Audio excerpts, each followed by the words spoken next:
vraiment ravi d'être parmi vous et d'avoir l'occasion de présenter mes travaux et plus généralement celle de mon équipe sur l'économie circulaire. Donc, je tenais à remercier donc les membres du réseau de recherche en économie circulaire du Québec, HEC Montréal et en particulier Emmanuel Rofflet qui m'a invité. Donc effectivement, je vous propose un titre pour ma présentation, en fait, qui est le titre d'un article qui va paraître bientôt dans un numéro d'une revue qui s'appelle Entreprise et Histoire sur l'économie circulaire. Donc il y a des historiens qui s'intéressent à l'économie circulaire et donc j'ai proposé cet article et je vais vous expliquer pourquoi. Mais avant de rentrer dans le contenu de l'article et de vous expliquer ce que j'appelle circularité faible et forte, je voudrais rappeler quelques éléments sur les recherches qu'on mène autour de ce thème de l'économie circulaire. Alors, attendez. Voilà, pardon, c'est bon. Donc, en fait, ça fait en gros une dizaine d'années qu'on travaille sur ce sujet au sein d'une chaire dont je suis co-directeur. C'est une chaire interdisciplinaire, donc c'est un peu comme le réseau québécois. Donc, c'est avec notamment également l'école qui s'appelle Chimie Paris et les arts et métiers, qui sont plutôt des écoles d'ingénieurs, qui sont spécialisées sur les questions d'ingénierie. Et moi, je m'occupe plutôt des dimensions autour du management, mais on a financé aussi des recherches, par exemple, en économie. Donc, il y a eu toute une série de thèses. Alors là, j'ai mis la liste, je ne vais pas les détailler, mais on a depuis, donc ça a démarré en 2014. Donc, il y a eu un certain nombre de thèses qui ont été soutenues autour de la responsabilité élargie des producteurs, comme levier de l'économie circulaire, les business models circulaires, le rôle des imaginaires et de la commande publique, la gouvernance des réseaux de chaleur durable et circulaire, l'éco-conception et l'éco-innovation. Et puis là, j'ai une thèse avec une collègue qui est spécialiste de marketing autour des questions de sobriété. Alors, on a organisé des événements, en particulier un colloque de Cerisy, qui est un programme interdisciplinaire qui dure une semaine, qui s'est tenu en 2021 et où vous avez un lien, si ça vous intéresse, parce que tout a été filmé et enregistré. Donc, il y a un livre qui devrait sortir bientôt. Et on organise aussi des séances, des séminaires avec des praticiens. C'est un partenariat avec l'École de Paris du management. On fait 4 séances par an. Et là aussi, il y a un lien. Si ça vous intéresse, vous pouvez vous inscrire, en fait. Donc, il y a toute une série de publications. Et puis, le programme actuellement qui m'intéresse, c'est autour des questions de circularité forte et de sobriété. Et je vous expliquerai de quoi il en retourne. Alors, ça, c'est un slide avec un certain nombre de publications qui sont en anglais ou en français. Et alors, en particulier, la plus récente, alors c'est un repère, c'est un peu comme Que sais-je sur l'économie circulaire qu'on a écrit donc avec Rémi Bulk et Hélène Michaud, qui sont deux anciens doctorants. Il y a également ce numéro qui est en open access de la revue de l'Institut Veolia, où il y a des témoignages de praticiens, de chercheurs, d'ONG, d'acteurs publics et dans le monde entier. Bon, voilà, donc ça, vous aurez les slides, donc vous pourrez regarder, il n'y a pas de problème. Alors maintenant, venons-en au titre et au contenu de la présentation. Et en fait, je voudrais un petit peu décentrer, si vous voulez, le regard. Il y a une énigme de départ, et cette énigme, c'est comment expliquer le retour au premier plan d'une vieille idée qui est celle de circularité. Donc la circularité, c'est absolument pas nouveau, vous le savez certainement, mais je vais quand même le rappeler. Et c'est même très paradoxal, voire anachronique, par exemple pour des historiens qui ont très bien étudié la question et qui expliquent que jusque pendant les périodes pré-industrielles et jusque vers 1870, c'était même le modèle dominant, c'est-à-dire qu'on récupérait, on essayait de réparer les produits, on essayait de recycler ou de réutiliser les matières.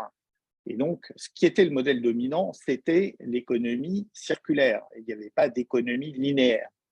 Voilà, donc ça, c'est un premier constat. Le deuxième point, c'est que ces pratiques étaient non seulement très répandues, mais en fait, elles avaient été d'une certaine manière théorisées dès le milieu du 19e siècle par un certain nombre d'ingénieurs, d'hommes politiques, etc., Alors, on peut penser, par exemple, à Leroux, qui avait produit, qui était un ingénieur et homme politique français, une théorie qu'il appelait le circulus en 1853, de même qu'un politique anglais qui s'appelait Chadwick, et qui avait essayé de théoriser l'idée que grâce à notamment la circulation des matières, par exemple des excréments humains, des boues, etc., on pouvait résoudre le problème de Malthus, c'est-à-dire répondre à des besoins croissants des populations, qui était l'obsession de l'époque. Donc en disant ça peut servir d'engrais. Et donc ça, c'est ce que j'appelle l'économie circulaire mode 1, donc c'était le mode historique, qui a été, comme je disais, dominant jusque vers 1870. Donc la question, c'est pourquoi, ça c'est le départ de l'énigme, hein, pourquoi cette économie circulaire a décliné au profit de l'économie linéaire et pourquoi on observe le retour de ce qu'on appelle l'économie circulaire. Hein. Au 19e siècle, ce n'était pas appelé économie circulaire, mais on parlait de circularité. Donc pourquoi il y a un retour au premier plan au tournant des années 2010 et comment expliquer l'engouement pour ce que j'appelle l'économie circulaire mode 2, parce que j'expliquerai évidemment que l'idée n'est pas de revenir aux pratiques du 19e siècle, mais d'inventer un nouveau modèle. Et donc, pour ça, je vais mener une enquête historique, un peu au sens de Michel Foucault, hein, qui est une enquête empirico-théorique, un détour généalogique, hein, pour utiliser ces mots, pour comprendre les enjeux contemporains de l'économie circulaire. En fait, si on veut, sinon on ne comprend rien et on mélange tout. Alors, l'économie circulaire mode 1, j'y reviens très rapidement, hein. Je ne sais pas quelle était la situation au Québec, mais en Europe, il y avait toute une économie traditionnelle de la récupération. Donc là, vous avez une image avec des chiffonniers, mais il y avait des chiffonniers, des égoutiers, enfin toute une série de professions qui récupéraient des matières, des produits et qui étaient traités, qui étaient transformés en de nouveaux produits ou de nouvelles matières. Et ce qu'on observait, c'était une circulation très forte des matières et des produits entre la campagne et les villes. Hein. C'est ce que notamment défend Sabine Barl dans un livre en 2005. Donc la question, c'est quand et pourquoi cette économie a-t-elle décliné, et donc pourquoi elle a décliné au détriment de ce qu'on appelle l'économie linéaire. Donc il y a trois éléments d'explication. Le premier, c'est les révolutions industrielles, en particulier la seconde révolution industrielle, qui va permettre d'abaisser le coût de transport, le coût d'extraction des ressources, parce que les ressources étaient très très chères. C'est pour ça qu'on faisait de la circularité, c'est que c'était très coûteux de faire venir des ressources de l'autre bout de la planète. Et puis, par ailleurs, à la fin du 19e siècle, avec notamment l'essor de la chimie, on invente beaucoup de nouvelles matières de synthèse qui vont être très efficaces et qui vont s'avérer en fait moins coûteuses que les matières issues de produits secondaires. Donc ça, c'est la première explication. La deuxième explication, c'est la révolution hygiéniste. Donc là, vous avez une image de Pasteur, c'est-à-dire qu'on découvre que faire circuler les matières organiques, c'est la cause d'épidémies. Et donc, si on veut éviter les épidémies, le choléra, etc., il faut développer l'hygiène. Et l'hygiène, c'est à la fois le développement de l'eau courante, mais aussi de la poubelle. Donc, la poubelle, c'est en fait un préfet qui invente la notion en 1883 et propose de l'étendre d'abord à Paris, puis dans le reste de la France. Et puis, c'est le développement de la mise en décharge. Parce qu'auparavant, tout était jeté dans la rue et il n'y avait pas vraiment de mise en décharge. Donc, on dit surtout, il faut éviter la circulation de certaines matières. Et puis, le dernier élément qui est bien connu, c'est le développement de la société dite de consommation. Si je reprends la formule de Baudrillard, là, donc vous avez la copie de son livre, c'est-à-dire cette idée qui va être notamment promue par les nouveaux spécialistes, les nouvelles professions, les marketeurs, les designers, les publicitaires, etc., pour encourager la consommation de produits neufs, mais aussi pour dévaloriser la consommation de produits de seconde main. Et donc, surtout à partir de la Deuxième Guerre mondiale, hein, ce qu'on appelle les 30 Glorieuses, il va y avoir une dévalorisation de tout ce qui est les produits usagés au profit des produits neufs. Et donc ça va pousser à l'innovation intensive. Alors, le plan de ma présentation, après cette brève introduction, c'est 3 points. Donc, j'espère arriver au bout. Enfin, je couperai de toute façon. Donc, la formation d'un récit utopique de l'économie circulaire, ça c'est le premier point. Qui va déboucher sur les impensés, de cette conception dominante de l'économie circulaire. Et puis après, au fond, pour éviter que l'économie circulaire ne connaisse le destin funeste du développement durable, hein, c'est-à-dire une belle idée sur le papier, mais qui s'est essoufflée au fil du temps, la question, c'est quelles sont les conditions, sur quels principes, et c'est là où je parlerai de circularité faible et de circularité forte. Alors, la formation alors excusez-moi, il y a une petite faute, donc d'un récit utopique de l'économie circulaire. Il y a beaucoup d'illustrations. Là, cette slide est simplement pour vous montrer, donner quelques exemples parmi d'autres, hein. Donc en France, par exemple, il y a une loi qui est sortie en 2020 qui s'appelle la loi anti-gaspillage et économie circulaire, pour une économie circulaire, où il y a toute une série de mesures pour développer la réparation, le réemploi, le recyclage, éviter mettre fin au plastique à usage unique, etc., etc. Donc une loi qui est vraiment très centrée sur l'économie circulaire, d'ailleurs qui a un impact au niveau européen, parce qu'il y a beaucoup de mesures qui sont reprises au niveau européen maintenant. Il y a toute une série de collectivités locales, de nouveaux acteurs qui travaillent là-dessus. Donc là, c'est par exemple un acteur de l'économie sociale et solidaire qui s'appelle Envie, qui a créé un labo, qui a beaucoup d'activités sur le territoire français et qui travaille avec la ville de Paris. Et puis vous avez des entreprises qui sont très impliquées. Alors là, c'est l'exemple de Renault qui a transformé une usine, qui était l'usine de Flins, en ce qu'il appelle Refactory et développe toute une série d'activités de démontage de véhicules, de reconditionnement de voitures, de réparation, de transformation de voitures thermiques en voitures électriques, et puis il développe aussi des services de mobilité. Et cette transformation s'observe aussi au niveau des publications académiques. En gros, c'était quasiment rien. Et puis, là, vous voyez, depuis 2014-2015, il y a une explosion. Alors, je n'ai pas pu aller au-delà de 2020 parce qu'en fait, il y en avait trop. Et donc, Web of Science m'a dit là, il y a trop de publications. Enfin, bon, donc là, c'est vraiment une courbe complètement exponentielle. Donc, il y a un intérêt, on va dire, dans absolument tous les domaines. Alors, le récit dominant de l'économie circulaire, quel est-il? Alors, ce que j'appelle dominant, c'est celui qui est notamment véhiculé par les pouvoirs publics, par les consultants et qui s'est répandu dans tous les grands pays développés. Alors, comme vous savez, il y a des centaines de définitions de l'économie circulaire, hein. Il y a eu plusieurs articles académiques pour dire que c'est un concept flou, mais il y a malgré tout une espèce de conception dominante. Et alors, si vous voulez creuser, je ne vais pas vous projeter le film qui ne dure pas très longtemps, mais donc il y a un petit film de l'Union européenne que j'aime bien présenter aux étudiants parce qu'il résume en 2 minutes, en gros, cette vision dominante. Et le résumé, c'est le point de départ, c'est comment sortir du modèle de l'économie linéaire qui est d'extraire des ressources, de les transformer, de produire, donc fabriquer des produits, de les consommer, puis de les jeter. Donc, comment sortir de ce modèle qui est intensif en ressources et générateur de déchets? Et donc, la réponse qui est apportée dans le petit film, c'est de dire qu'il faut aller vers l'économie circulaire, qui est présentée là dans ce film sous forme de 3 R, selon un cycle sans fin, ça c'est en anglais endless cycle. C'est réduire la consommation de ressources, donc ça suppose de mieux produire et de moins produire. C'est réutiliser les produits et les équipements, notamment par l'allongement de leur durée de vie. Et puis, c'est recycler les produits et équipements en fin de vie pour éviter la mise en déchet. C'est ça la stratégie qui est présentée. Et ce qu'explique le film, c'est que ça peut créer des millions d'emplois au niveau européen, ça peut créer des centaines de milliards d'euros de chiffre d'affaires et ça peut réduire les impacts environnementaux. Donc, c'est en fait la solution miracle, puisque à la fois, on crée de la valeur économique, environnementale et sociale.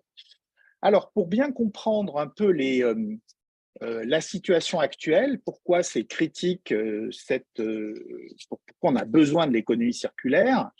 Alors, je vais d'abord mettre l'accent sur les points saillants de ce petit récit de l'Union européenne. D'abord, c'est un message pédagogique positif et rassurant. Voilà, on pense qu'il y a une solution à la crise écologique. L'idée du cycle sans fin et du cercle, l'image du cercle, hein, quand on dit circulaire, ça renvoie au cercle, c'est une sorte de variation sur le mythe de l'éternel retour. Et le cercle, vous savez peut-être ou peut-être pas, c'est en fait un symbole d'éternité dans les civilisations traditionnelles. Par exemple, la civilisation égyptienne est déjà, par exemple, dans les textes du milieu du 19e siècle, il parlait de ce symbole d'éternité. hein. Donc, voilà, c'était connu depuis très, très longtemps. Ça, il y a toute une série d'auteurs, notamment de philosophes, qui expliquent ça. L'autre point, c'est une urgence à agir.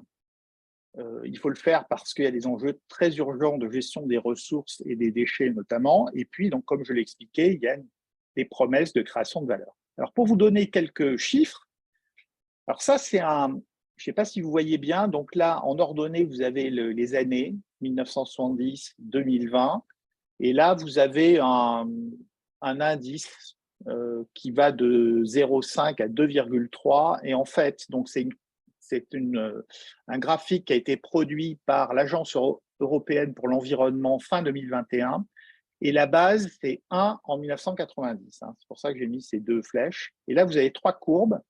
Vous avez en bleu les émissions de gaz à effet de serre, en vert l'évolution du PIB mondial, et en rouge la consommation de matière, donc en anglais material footprint, donc de ressources non renouvelables notamment. Et ce qu'on observe, c'est qu'il y a une croissance un peu plus faible des émissions de gaz à effet de serre, donc il y a un léger découplage entre les émissions de gaz à effet de serre et la croissance du PIB. Donc ça, c'est tous les efforts pour développer des énergies renouvelables, fait de pratiquer l'efficacité énergétique, etc. En revanche, on observe qu'il n'y a absolument aucun découplage entre croissance économique et consommation de ressources. Alors là, on voit qu'il y a un problème.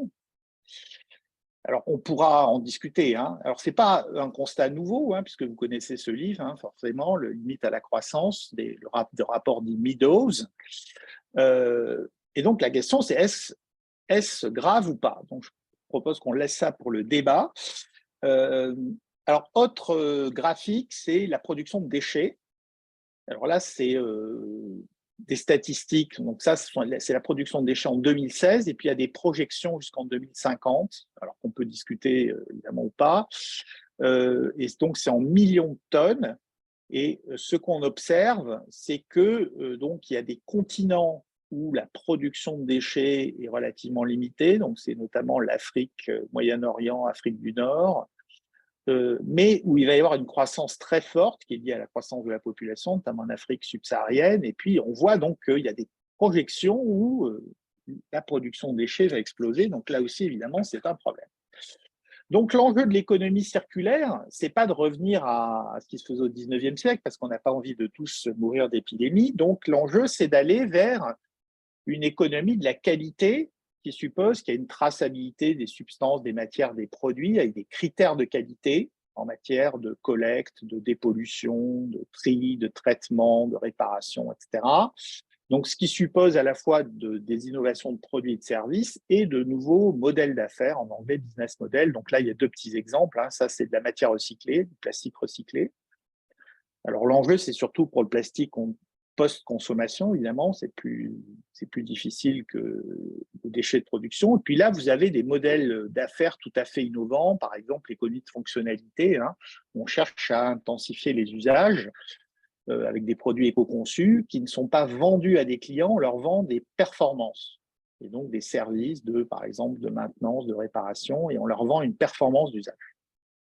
Bon, tout ça sont des choses que vous connaissez. Les promesses de création de valeur de l'économie circulaire, hein, c'est quelques exemples hein, pour que ce soit un peu plus concret. C'est à la fois valoriser ce qu'on appelle les mines urbaines, hein, donc par exemple des métaux précieux qu'on trouve dans les cartes électroniques, les plastiques, etc. Donc on dit que ça va créer beaucoup d'emplois parce que la maintenance, la réparation, le reconditionnement, c'est très intensif en emploi. L'idée aussi, l'objectif, c'est de lutter contre les pollutions et les trafics illégaux. Donc, vous savez qu'il y a de gros problèmes d'exportation illégale de déchets, notamment vers l'Afrique ou vers l'Asie. Et puis, c'est de recycler, par exemple, les métaux critiques qu'on trouve en masse dans les technologies vertes, mais qu'on ne sait pas trop recycler jusqu'à présent. Puis, il y a toute une série d'expérimentations pour développer de nouveaux modèles d'affaires circulaires fondés sur la réparation, le réemploi, l'économie de fonctionnalité. Alors, la question, c'est d'où vient ce modèle dominant qui est donc proposé par l'Union européenne. Ils ne l'ont pas inventé eux-mêmes. En fait, ils se sont appuyés sur le travail qui a été mené en amont par la Fondation Ellen MacArthur. Donc là, vous avez une photo de la célèbre navigatrice qui a joué un rôle de vulgarisation. Alors, sa fondation a été lancée, donc elle est dédiée à l'économie circulaire en 2010. C'était un lancement médiatique à Londres avec beaucoup d'hommes politiques, de chefs d'entreprise, de journalistes. Et alors pour vous montrer que ce n'est pas une petite ONG, elle s'est associée à McKinsey et a présenté un premier rapport en 2012 au sommet de Davos. Donc, vous voyez, ce n'est pas devant trois entrepreneurs sociaux, non, c'est devant les puissants du monde pour leur expliquer ce nouveau modèle. Et donc, elle a présenté ce que je vous ai résumé tout à l'heure en disant il y a des promesses de création de valeur économique, environnementale et sociale. Et le schéma qui est très connu, ce qu'on appelle le schéma dit papillon, où il y a deux types de cycles. Donc là, vous voyez des stratégies de bouclage des flux d'énergie, de matière et d'énergie. Il y a des cycles dits techniques en bleu, donc c'est à droite, et des cycles dits biologiques en vert, parce qu'on est avec des nutriments biologiques. Et donc, plus les boucles sont courtes, et plus, a priori, on est dans une logique d'allongement de la durée de vie des produits et d'intensification de leurs usages. Et donc, a priori, ça a peu d'impact environnemental. Et plus les boucles sont longues, et plus on consomme d'énergie, on perd de la valeur économique et on a plus d'impact environnemental. Bon, je ne rentre pas dans les détails, ça, c'est des choses que vous connaissez. Alors, ça, c'est tout à l'heure, je vous ai dit, ce n'est pas nouveau sur le plan empirique. La question, c'est est-ce que c'est nouveau sur le plan conceptuel? En fait, non. L'idée de circularité, c'est très, très ancien. Alors, on la trouve, par exemple, en économie, la métaphore de la circulation sanguine chez Quesnay, les physiocrates ou chez Schumpeter. Les mines urbaines, on trouve des tas de travaux dès le 19e siècle. On dit qu'il y a de l'or, en fait, dans les déchets qu'il faut aller récupérer. Et en fait, ce qui va surtout changer beaucoup, c'est les développements à partir de la fin des années 60, l'analogie avec les symbioses naturelles. On dit, en fait, il faudrait que les systèmes économiques ou industriels ressemblent à des symbioses naturelles. Et là, vous avez deux exemples, c'est l'écologie industrielle. Là, vous voyez qu'il y a des... Et puis, il y a le cradle to cradle qui a été développé par McDonough et Braungart, un architecte, un ingénieur. Et comme vous notez, en fait, il y a des cycles biologiques et des cycles techniques avec un code couleur vert et bleu. Donc, ce qu'on observe, c'est qu'en fait, la Fondation Ellen MacArthur n'a rien inventé. Elle a tout simplement fait la synthèse de différentes approches, mais dans un ensemble qui était cohérent. Et je pense que la principale innovation, en fait, de la Fondation, c'est pas tellement, au fond, l'idée de circularité que d'avoir proposé un cadre intégrateur, parce qu'auparavant, les acteurs, notamment économiques, voyaient la gestion des déchets, la réparation, le reconditionnement, l'économie de fonctionnalité comme des stratégies en fait différentes les unes des autres, singulières, alors que là, tout d'un coup, on a une espèce de cadre intégrateur. Voilà. Alors la question, c'est pourquoi il y a eu un tel engouement si ce n'est pas nouveau. Alors, ce qu'on essaie de décrire dans nos travaux, par exemple dans le repère ou dans l'article que je mentionnais, c'est en fait, ce discours, c'est un récit œcuménique. C'est-à-dire qu'au fond, tout le monde y trouve son compte. Vous voyez, on ne cherche pas à cliver, et notamment le fait qu'on parle d'économie et qu'on mette économie au premier plan, je pense que c'est un choix stratégique, c'est pour rassurer les acteurs économiques, pour qu'ils s'engagent dans cette démarche.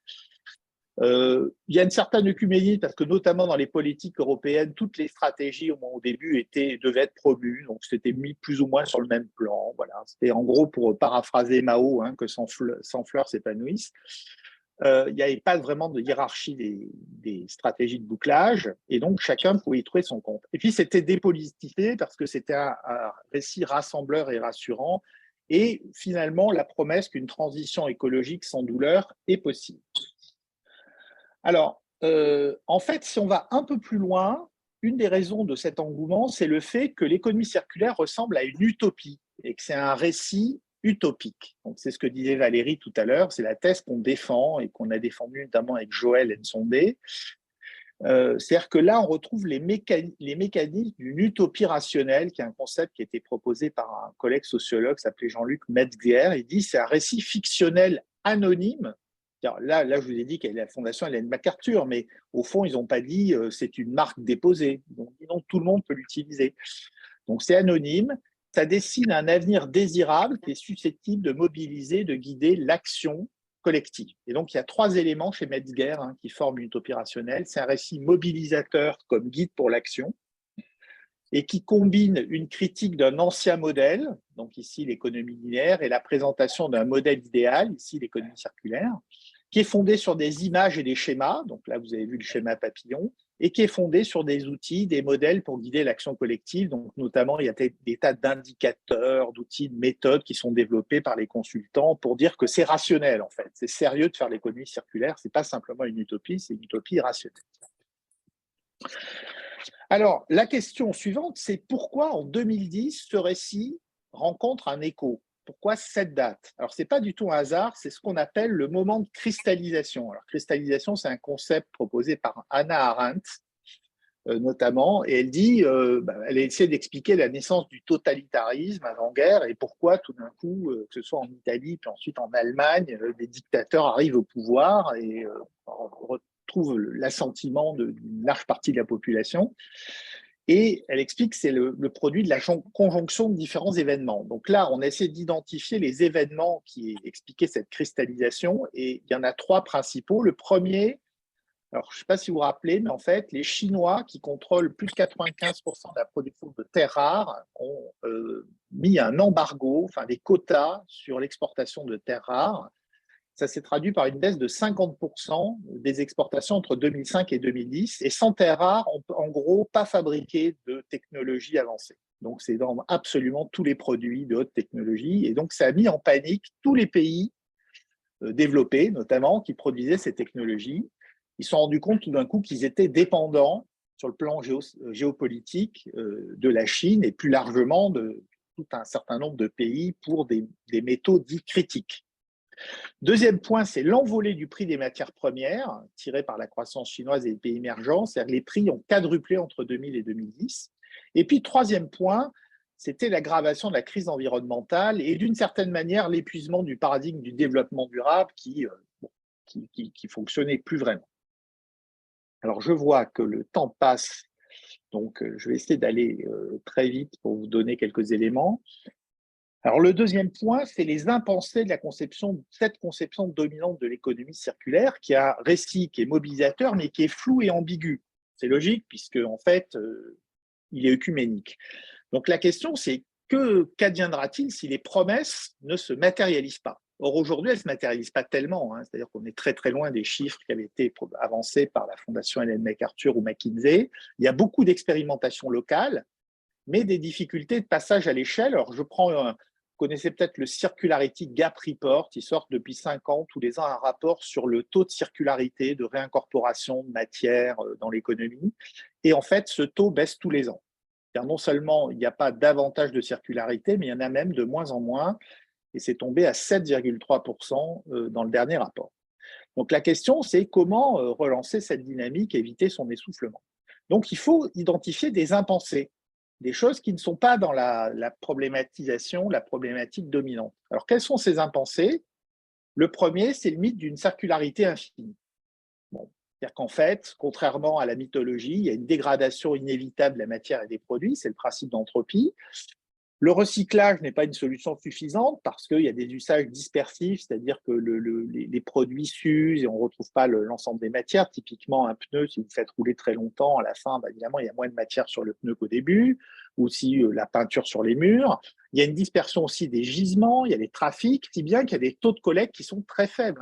En France, ça c'est les chiffres français, en gros, on arrive à collecter un déchet d'équipement électrique et électronique sur 2 et un textile sur 3. Par ailleurs, le sous-cyclage reste dominant, c'est-à-dire qu'on va recycler dans des applications de moins de valeur.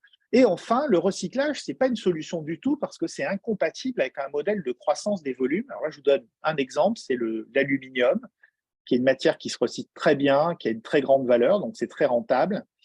L'aluminium recyclé ne couvre que 30% des besoins d'aluminium. C'est-à-dire que 70%, c'est de l'aluminium neuf.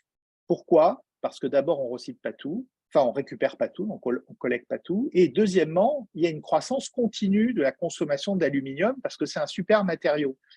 Donc, comme vous récupérez des produits qui ont 10, 20, 30, 40, 50 ans, forcément, en volume, il y en a beaucoup moins que la demande actuelle. Donc, tant qu'on est dans un monde en croissance matérielle, ça ne peut pas marcher. Et puis, dernier point, c'est les risques d'effet rebond. C'est qu'éventuellement, si vous avez des produits ou des matières moins chères, ça augmente la consommation, hein. C'est vrai aussi pour la seconde main, ça a été observé. Deuxième impensé, ça c'est important, c'est ce qu'on appelle la sobriété, qui n'a pas du tout été théorisée ou pensée dans ce modèle dominant. On voit bien qu'il y a une impasse de la croissance matérielle, hein. Je vous ai donné le cas d'aluminium, je ne vais pas revenir dessus. J'aurais pu prendre celui du papier au 19e siècle en Royaume-Uni, où la consommation avait décuplé en quelques décennies. Or, on sait que la consommation, ce n'est pas simplement une affaire de volonté ou répondre à des besoins. Comme le disait Veblen, hein, c'est un processus ostentatoire, hein. On est là pour se distinguer. C'est pour ça qu'on a des grosses voitures et des grosses maisons, etc. Ça ne répond pas à un besoin vital, c'est un processus social. Alors, la sobriété, c'est souvent vu par le petit bout de la lorgnette, notamment en France. Alors, il y a la guerre en Ukraine. Alors, tout le monde dit oui, il faut faire des éco-gestes et baisser sa température d'1 degré chez soi et faire isoler ses fenêtres. Enfin, bon, ce n'est pas vraiment une réponse à la hauteur des enjeux. Et puis, ce n'est pas simplement la sobriété énergétique, hein, c'est la sobriété matérielle, ressources en eau, par exemple. Et puis, ce n'est pas non plus simplement une question individuelle. C'est-à-dire que c'est en fait des enjeux collectifs. Et puis, il y a éventuellement des contraintes qui peuvent être introduites, c'est-à-dire limiter l'accès à certaines ressources. Alors, collectif, ça veut dire quoi? Je vous donne juste un exemple. Admettons, vous voulez faire du vélo électrique. C'est plus sobre que de rouler en voiture. Donc, c'est bien. Mais s'il n'y a pas de piste cyclable, donc s'il n'y a pas eu d'investissement des collectivités dans les pistes cyclables, c'est très, très dangereux de faire du vélo électrique. Parce qu'il vous faire écraser à tous les carrefours. Voilà. Vous pourrez multiplier les exemples, mais je pense que vous avez compris l'idée. Autres impensés, brièvement, en fait, il faut hiérarchiser les stratégies de bouclage en fonction de leurs impacts environnementaux. Donc là, il y a des outils comme l'ACV. La démarche que je vous ai présentée, c'est un récit très centré sur l'Occident. Et dans les pays émergents, c'est vraiment très, très différent parce qu'il y a des conditions sociales problématiques, sanitaires, hein. Le recyclage se fait dans des conditions épouvantables la plupart du temps. Et puis, il y a des impacts environnementaux. Juste une illustration, c'est quelqu'un que j'ai suivi qui était en formation professionnelle, hein, donc qui était responsable de l'économie circulaire chez Orange, donc, vous savez, cet opérateur de téléphonie. Et en fait, ils sont très présents en Afrique subsaharienne. Et le problème, c'est qu'il y a beaucoup de régions où il n'y a pas d'électricité, ils ne sont pas connectés au réseau central. Donc, ils se sont dit, c'est pas grave, on va leur vendre des kits solaires et on va installer des kits solaires. Et donc, les villages, les populations paient un loyer, paient un kit solaire en bourse. Au bout d'un certain nombre d'années, ils sont propriétaires du kit. Et donc aujourd'hui, il y a des dizaines de millions de kits solaires dispersés sur le continent africain. Sauf qu'Orange, comme les autres opérateurs, n'ont absolument pas réfléchi à ce qu'adviendra des kits solaires en fin de vie. Et la durée de vie des kits solaires, c'est entre 5 et 10 ans. Donc là, ça promet des pollutions diffuses majeures et des problèmes à traiter. Ouais. Typiquement, des choses à faire.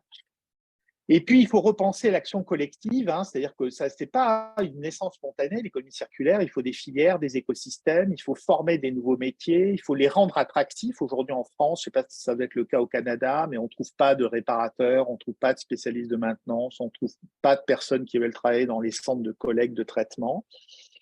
Et puis, il y a toute une série de nouveaux acteurs à faire naître, hein, des experts, des intermédiaires, des prescripteurs, et puis on a besoin aussi d'actions territoriales. Alors, très vite, je regarde à combien j'en suis. Je vais prendre 3-4 minutes sur donc, la voie d'une refondation. En gros, la circularité faible, en quelques mots, c'est en fait le modèle dominant des acteurs économiques. C'est-à-dire qu'ils ne remettent pas en cause leur modèle d'affaires, ils se contentent de faire comme avant, mais simplement en optimisant un peu la consommation de ressources, leurs procédés, et en faisant du recyclage. Donc, le problème, c'est que ce n'est pas du tout à la hauteur des enjeux. Et voilà, donc très clairement, ce n'est pas la solution. Ça ne fait que provisoirement repousser les limites de la planète. C'est cependant nécessaire. Hein. Alors, ça ne veut pas dire qu'il ne faut pas le faire, parce qu'on a quand même des déchets. Il faut bien les collecter, les dépolluer, les traiter, etc. Donc, à court terme, il faut le faire, mais ce n'est pas une solution de long terme. Bon, tout ça, ça a été dit par différents auteurs, hein, je ne rentre pas dans les détails. Alors, ce que j'appelle la circularité forte, c'est au contraire changer en profondeur, en fait, la conception des produits, leurs usages et les modèles d'affaires. Et donc ça suppose de repenser le rapport aux technologies. Donc, on n'a pas nécessairement besoin de high-tech partout. Il faut que le high-tech soit réservé au service de la sobriété, par exemple pour faire de la maintenance préventive et prédictive avec des capteurs, par exemple, et des objets connectés. Et puis, surtout, il faut explorer le potentiel des low-tech, qui est en fait pas suffisamment, on n'a pas besoin de produits. Il y a trop de sophistication technologique, en fait, dans nos sociétés modernes. Il faut aller vers plus de simplicité pour rendre les produits réparables, démontables, reconditionnables, etc. Et pour ça, on a besoin d'incitation, de soutien public, mais aussi de mobilisation sociale, d'ONG et d'autres acteurs pour accompagner cette transition. Et un des enjeux clés, c'est l'éco-conception en vue de la durabilité, de la réparabilité. C'est-à-dire pour vendre des services, notamment, faire des revenus avec des services, il faut des produits très, très durables. Si les produits ne sont pas conçus pour être durables et réparables, en fait, on ne peut pas faire d'économie de fonctionnalité, on ne peut pas faire de service. Voilà, donc en gros, ma thèse, c'est que on peut peut-être, avec la circularité forte, arriver à générer des revenus et donc éviter la décroissance, mais en fait, ça suppose de les générer autrement, donc de changer de paradigme, et donc en faisant notamment là, ce que j'indiquais précédemment. Et donc, il y a plein d'expérimentations, mais je ne rentre pas dans le détail, je poserai des questions. Ça, c'est mon dernier slide. C'est pour dire que pour faire tout ça, il faut changer en fait nos lunettes, il faut changer les cadres cognitifs, il faut changer les instruments de gestion. Donc, le problème, c'est qu'en gros, si on continue, les acteurs économiques et politiques continuent à fonder leur stratégie sur une croissance, notamment une croissance matérielle, donc intensive en matière et en énergie, ça ne marchera pas. C'est-à-dire qu'on sera dans l'impasse et on ne s'en sortira pas. Et donc, ça suppose notamment au niveau des entreprises de repenser les indicateurs de performance, donc d'abandonner notamment les objectifs de croissance des volumes ou les exigences de rentabilité des capitaux investis et d'explorer d'autres stratégies. Il y a des entreprises qui se lancent dans des expérimentations de ce type. Et ça suppose aussi de changer l'instrumentation comptable et financière. Et donc là, il y a notamment des expériences que vous connaissez peut-être sur la comptabilité en triple capital, qui est l'idée de donner une valeur en fait aux capitaux humains et naturels et de considérer que les acteurs économiques ont une dette, par exemple, à l'égard de la nature. Voilà, merci de votre attention. Excusez-moi pour avoir un peu dépassé le temps imparti. Merci beaucoup, Franck. Vos excuses ne sont même pas nécessaires. Vous avez très bien respecté le temps, il n'y a aucun problème. Donc, c'était vraiment passionnant d'avoir notre série de webinaires. Bien sûr, là, ça vise à avoir des points de vue très diversifiés. Je pense que vous ajoutez votre pierre à l'édifice. Donc, dans la salle, n'hésitez pas à allumer vos caméras si vous le voulez. Nos conférenciers souvent parlent d'un écran noir, donc ça leur fait toujours du bien de nous voir. Si certaines personnes ont des questions, c'est le moment de les poser à Franck. J'ai une question. Vous parlez de la circularité forte, mais quels acteurs font de la circularité forte aujourd'hui?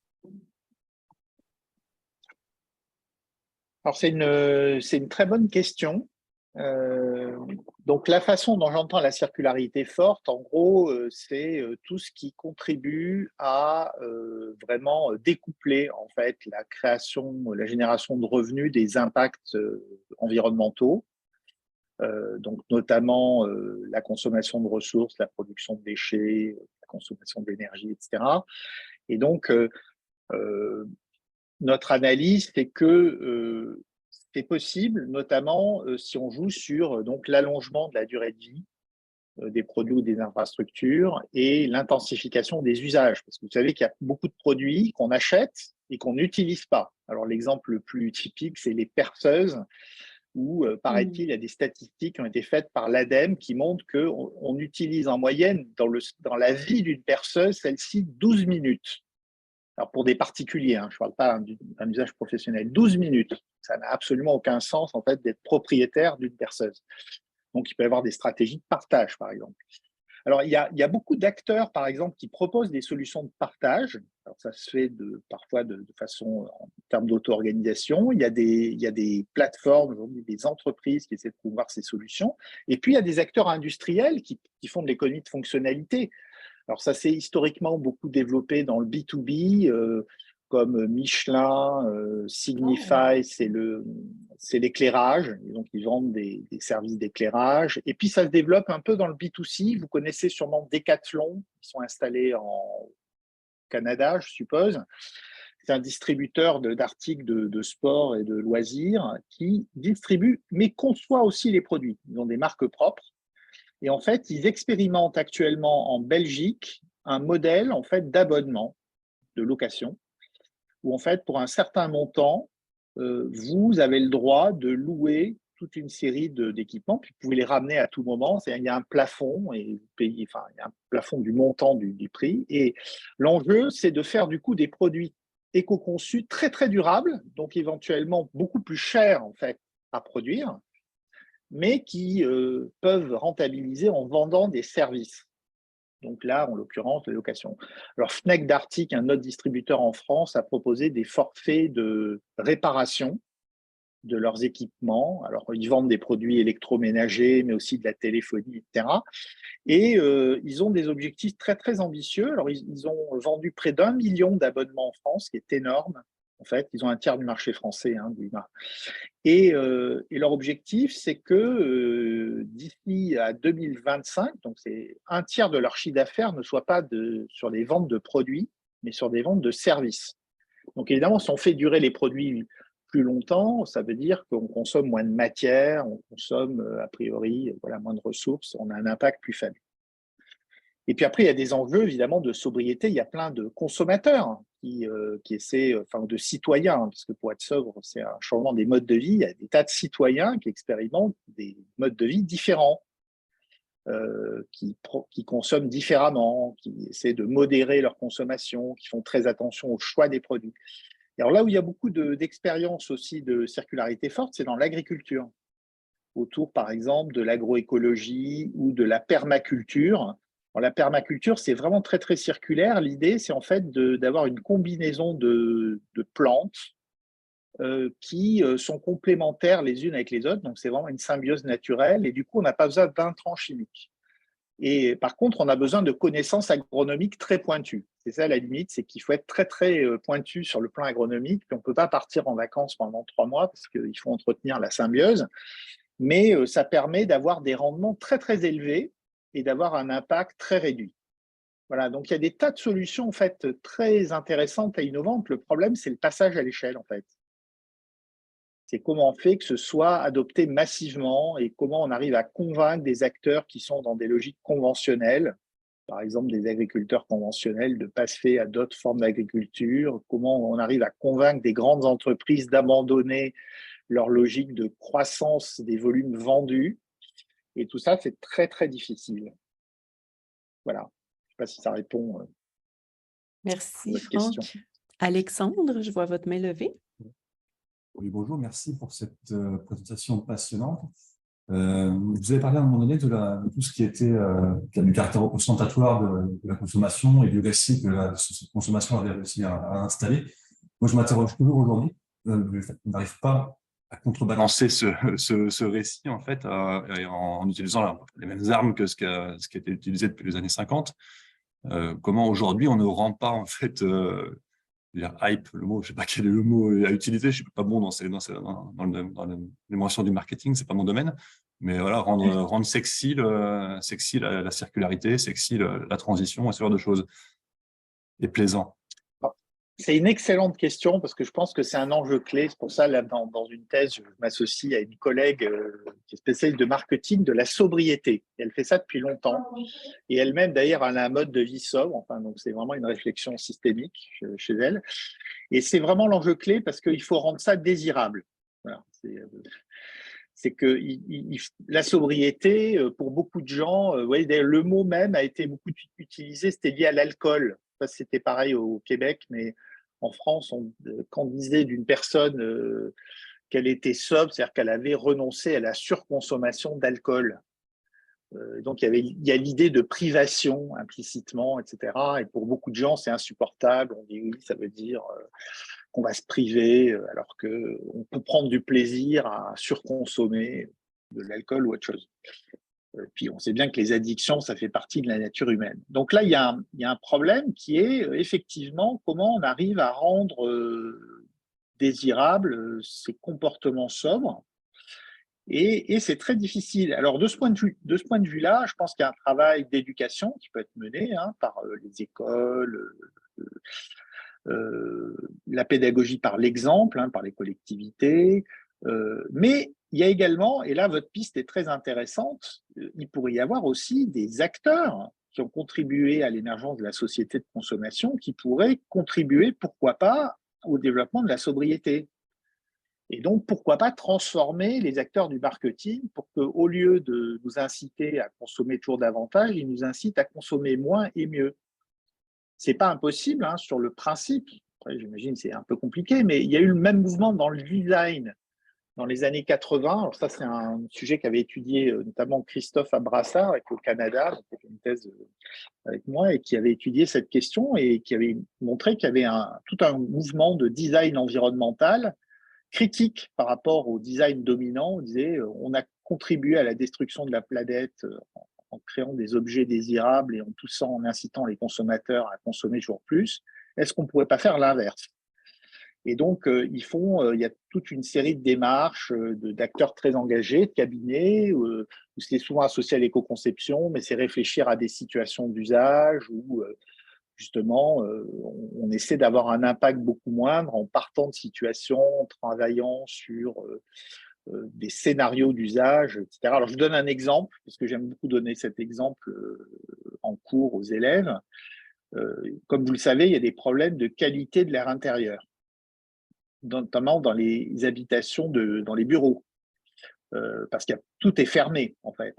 Donc il n'y a pas de fenêtre dans les immeubles de bureaux, et ce problème de qualité d'air intérieur est lié à la fois aux émissions des ordinateurs, des moquettes, des peintures, etc., à ces problèmes de santé publique assez importants.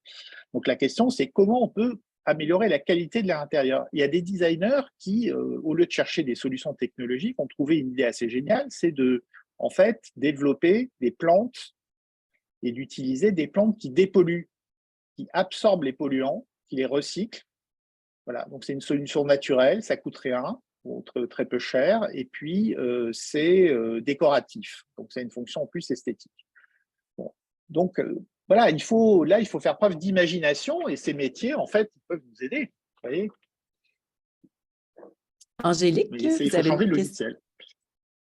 Changer de logiciel, voilà. Angélique, vous pouvez y aller avec votre question. Bonjour, je crois que vous ne me voyez pas trop bien, mais vous m'entendez? Oui, alors, je vous vois flou. C'est un peu une remarque plus que peut-être une question en tant que chercheur en marketing. Je me suis intéressée beaucoup aux questions au départ de la consommation responsable. Et alors c'est vrai qu'avec le marketing social, on a des techniques, bien sûr, pour essayer de changer les comportements dans un sens plus sobre. En revanche, je pense que ça va vraiment pas assez vite et on perd du temps, je pense, à vouloir rendre les consommateurs responsables. Et de plus en plus, je pense que, pourtant, je plaide pas pour ma paroisse en étant en marketing, mais que ça peut passer que par la législation. Et, ça devient vraiment, encore une fois, comme le développement durable, un terme qui est utilisé, comportement responsable. Et si on attend, je pense que la terre aura brûlé avant qu'on le soit. Si on s'attend à ce que ça soit autonome. Je suis complètement d'accord avec vous. C'est pour ça que je parlais de dimension collective et voire contraignante. Effectivement, je pense qu'il y a beaucoup de choses qui vont passer par la réglementation. Alors, les réglementations, elles peuvent être incitatives aussi. Je prends un exemple en France, dans la loi AGEC, il y a des mesures assez intéressantes avec l'indice de réparabilité des produits et l'indice bientôt de durabilité. C'est-à-dire qu'en magasin, il y aura un affichage avec des codes, des notes et des codes couleurs. Est-ce que ce produit est durable et réparable ou pas du tout? Et l'air de rien, c'est assez important parce que c'est obligatoire.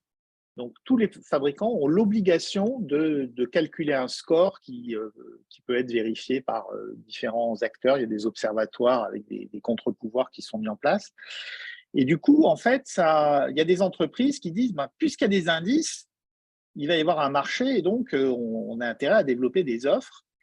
Et puis, notamment, les constructeurs européens, mais ça doit être la même chose en Europe, leur hantise, c'est d'échapper à la concurrence du low cost, c'est-à-dire des fabricants asiatiques qui inondent le marché avec des produits pas très durables, mais qui sont pas chers. Et donc, de rendre visible un certain nombre de qualités, c'est un point. Alors ça, c'est la version la plus soft, hein, mais on peut imaginer, si la crise s'aggrave, des versions beaucoup plus dures, où on met des quotas sur la consommation de ressources. Je pense que probablement, on sera obligé d'en passer par là à un moment ou à un autre, et les acteurs économiques seront obligés de s'adapter. Alexandre, on vous redonne la parole Ouais. pour une réaction. Ouais, excusez-moi, mais c'est vrai quand je parlais, le mot marketing était peut-être mal choisi quand je l'ai utilisé tout à l'heure. Moi, je pensais plus aux influences culturelles et autres, enfin, aux artistes autres qui sont quand même souvent Oui. des précurseurs dans ce type de combat. Et par contre, je rejoins ce que dit Angélique. Effectivement, ça passera aussi par sûrement une légifération sur certains points, comme ça l'a été, je pense, à une époque il me semble qu'à un moment donné, on a fini par interdire les cigarettes dans les films, ou au moins en France. Je sais que ça a été le Absolument. cas. Voilà, on peut peut-être imaginer d'interdire de voir des voitures de plus de 150 chevaux. Enfin, j'ai des conneries comme ça, mais Oui, ou dans limiter le certains poids films, des oui. voitures, parce que Ouais. ça n'a aucun sens. Et par exemple, les voitures électriques, on dit c'est génial, on a trouvé une solution miracle, c'est l'électrification des voitures, ça n'émet pas de CO2. Alors d'abord, c'est pas vrai, parce que si on regarde en cycle de vie, ça n'émet pas de CO2 à l'usage, qui est quand même très très différent de pas de CO2 sur le cycle de vie. Et par ailleurs, les voitures électriques équivalentes à des voitures thermiques sont plus lourdes, parce que les batteries sont beaucoup plus lourdes, et donc il faut plus de ressources, et des ressources différentes, en plus pour fabriquer des batteries, des métaux critiques, etc. Donc en fait, on déplace les problèmes. On résout partiellement certains problèmes et on en crée des nouveaux. Donc, du coup, le solutionnisme technologique est vraiment, de mon point de vue, le mirage complet. Ça résout rien du tout. C'est pour ça qu'il faut raisonner aussi en termes de sobriété. Et là, la sobriété, ça voudrait dire, par exemple, des voitures plus petites, déjà. Je sais pas, quand je vais aux États-Unis, moi, je suis complètement ébahi par la taille des voitures. Enfin, elles sont toutes plus énormes les unes que les autres. Enfin, ça n'a absolument aucun sens. Et puis, des solutions de partage, etc. Enfin, pourquoi tout le monde aurait besoin d'être propriétaire de sa voiture? Il y a des tas de solutions aujourd'hui qui sont proposées, y compris donc de mise en commun des véhicules, hein, pour faire des trajets, notamment domicile-travail. Bon, il y a plein de choses à inventer, hein. Je n'ai pas de solution, hein. Moi, j'essaie de repérer les bonnes initiatives, mais il y a pas mal d'idées. Mais c'est sûr que sans soutien politique, des mesures un peu contraignantes, il ne va pas se passer grand-chose, hein, parce qu'on voit que les entreprises, elles ont toujours la capacité à détourner en fait les législations et les réglementations à leur profit. Élise? Oui, rapidement, j'ai vu une slide passer dans votre présentation. Est-ce qu'on peut parler de circularité forte sans parler de décroissance? C'est ce qu'il n'y a pas quand même un lien qui est assez évident. Si vous voulez, peut-être que ça conduira à la décroissance. La décroissance, en fait, le problème, c'est que le mot fait peur non seulement aux entreprises, mais à beaucoup de gens, et à juste titre, parce qu'ils se disent s'il y a décroissance au plan de la génération de richesse, hein. C'est pour ça que je fais une distinction entre la production de richesse, mesurée par le PIB, et la croissance matérielle. Je pense que le problème numéro 1 à régler, c'est la croissance intensive en matière, en ressources, donc la croissance matérielle. Et à mon avis, toute l'intelligence humaine doit viser à générer de l'activité, des ressources, des revenus, en essayant de consommer le moins de ressources non renouvelables et renouvelables possibles. Je prenais l'exemple de l'agriculture permacirculaire, je pense que c'est vraiment un bon exemple. C'est-à-dire, avec très peu de ressources, on peut fabriquer beaucoup et nourrir la planète. Simplement, il faut sortir de l'agriculture intensive, quoi. Donc ça, c'est vraiment un changement de paradigme. Alors, si on n'y arrive pas, effectivement, ça sera la décroissance. C'est-à-dire que si on n'y arrive pas, il y aura des contraintes à un moment donné, parce que de toute façon, il n'y aura plus d'eau ou il n'y aura plus certaines ressources. Voilà. Mais bon, l'humain, l'intelligence humaine étant quand même assez grande, on peut peut-être, avant que la catastrophe arrive, essayer de trouver des solutions et de les développer. Mais c'est sûr que là où vous avez raison, c'est qu'en tout cas, ce qui est certain, c'est qu'il y aura des gagnants et des perdants. Et donc, il y a des entreprises aujourd'hui qui ne prennent pas le virage et donc qui continuent comme avant. Et elles savent très bien en fait que leur modèle est complètement dépassé et ne pourra pas durer. Enfin, si je pense toutes les énergies, les énergéticiens qui produisent des énergies carbonées, je crois que vous en avez un certain nombre au Canada, alors, pas au Québec, mais dans d'autres provinces. C'est un modèle qui est condamné à terme. Donc, il faut bien qu'elle se projette dans autre chose. Mais là, oui, tout le monde ne sera pas gagnant, ça c'est sûr. Merci beaucoup, Franck, pour cette réponse. On a le temps pour une dernière question, si quelqu'un aurait quelque chose. Sinon, je vous mets dans le chat 2 choses. Évidemment, le lien vers la page où se trouvera le webinaire de Franck très prochainement, ainsi que le lien vers l'infolette. Puis aussi, j'ai pensé mettre, Franck, vous m'aviez acheminé vos derniers articles, justement. Donc, je les rends disponibles Oui. dès maintenant.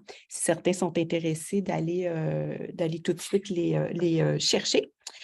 Donc, il ne me reste plus qu'à vous remercier tous et à vous inviter à Montréal où vous allez voir des grosses voitures, mais quand même, on sera heureux de vous accueillir. Ça nous fera plaisir. Donc, merci infiniment et merci à tout le monde d'avoir été présent.